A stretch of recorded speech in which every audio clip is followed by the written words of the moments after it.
Donc voici la proposition de corriger, sachant que j'espère que vous avez trouvé de multiples plans B et que éventuellement vous pourrez vous les partager sur justement la plateforme pour pouvoir les échanger. Donc pour la première question qui était vous branchez votre ordinateur et vous constatez que vous n'avez plus de réseau Wi-Fi. Première solution que tout le monde a dû trouver, c'est vous configurer votre téléphone pour pouvoir l'utiliser comme point d'accès.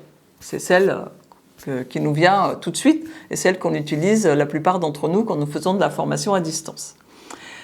Ensuite, parce que ça permet de réagir très rapidement avant de trouver une solution un peu plus pérenne et qui est transparente pour les apprenants, parce que vous n'êtes même pas obligé, ils ne s'en rendent pas compte que vous êtes sur votre téléphone. Après, vous pouvez avoir un second ordinateur, voilà, et pouvoir vous connecter à la conférence avec, donc si vous avez un problème informatique sur votre poste principal, etc., etc.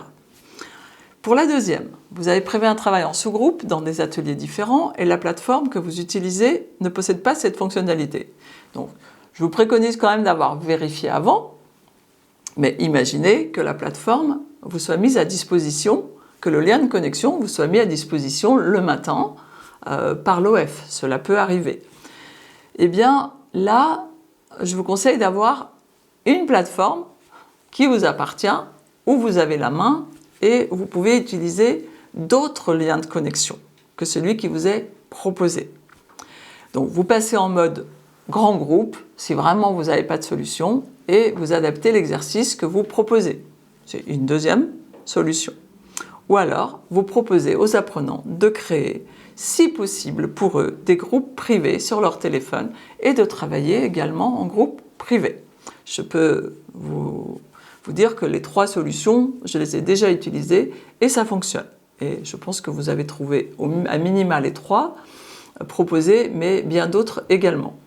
Donc pour la dernière, vous avez prévu l'utilisation d'un outil numérique pour réaliser votre évaluation. Eh bien, la solution, c'est de proposer et d'avoir en tout cas dans votre boîte à outils un QCM sous format numérique, mais sous format Word ou via Google Forms.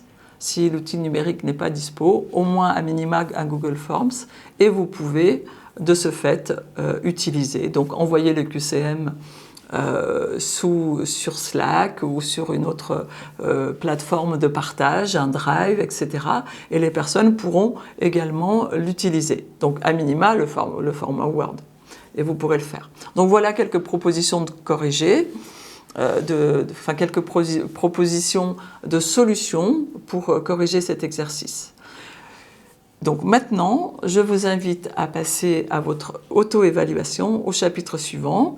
N'hésitez pas à continuer à poser des questions sur la plateforme, nous y répondrons et je vous dis à très bientôt dans une prochaine séquence.